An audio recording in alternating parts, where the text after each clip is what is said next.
ন্যায় নীতি ও শান্তি প্রতিষ্ঠার লক্ষ্যে বহুলী ইউনিয়ন ছাত্রদলের বিশাল ছাত্র জনতা সমাবেশ অনুষ্ঠিত হয়েছে। সোমবার বিকাল ৩টার দিকে বহুলী ইউনিয়ন পরিষদ চত্বরে এ সমাবেশ অনুষ্ঠিত হয়।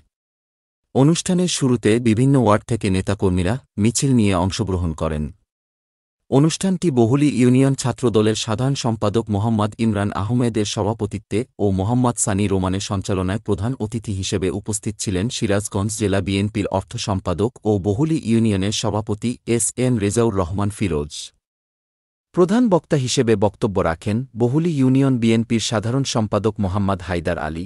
এ সময় বিশেষ অতিথি হিসেবে উপস্থিত ছিলেন সিরাজগঞ্জ জেলা ছাত্রদলের সভাপতি মোহাম্মদ জুনায়েদ হোসেন সবুজ, সহ সভাপতি মোহাম্মদ কাইসার পারভেজ, সাধারণ সম্পাদক মোহাম্মদ সেরাজুল ইসলাম সেরাজ, দপ্তর সম্পাদক মোহাম্মদ স্বপন, সদর থানা ছাত্রদলের আহ্বায়ক ইকবাল হোসেন জীবন, সদস্য সচিব মোহাম্মদ ওমর ফারুক, সিনিয়র যুগ্ম আহ্বায়ক দীপঙ্কর ঘোষ শুভ, ইসলামিয়া কলেজ ছাত্রদলের সাংগঠনিক সম্পাদক মোহাম্মদ জিসান সর্দার।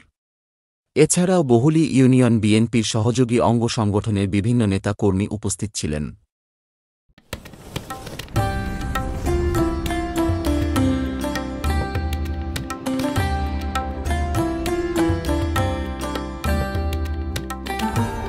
এমই টিভি, স্বাধীন বাংলার স্বাধীন কণ্ঠ।